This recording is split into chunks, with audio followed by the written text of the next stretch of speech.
مسجد الحرام اور مسجد نبوی صلی اللہ علیہ وآلہ وسلم میں اعتکاف کے خواہشمند افراد کے لیے اہم خبر۔ مسجد الحرام اور مسجد نبوی صلی اللہ علیہ وآلہ وسلم میں اعتکاف کی تیاریاں شروع کر دی گئیں۔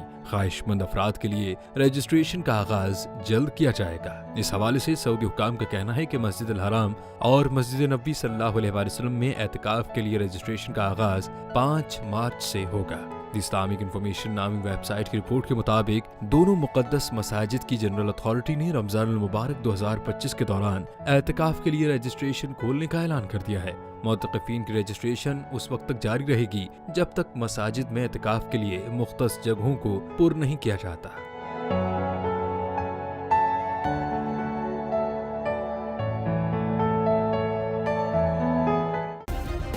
سبسکرائب کریں اور بیل دبائیں تاکہ کوئی خبر رہ نہ جائے۔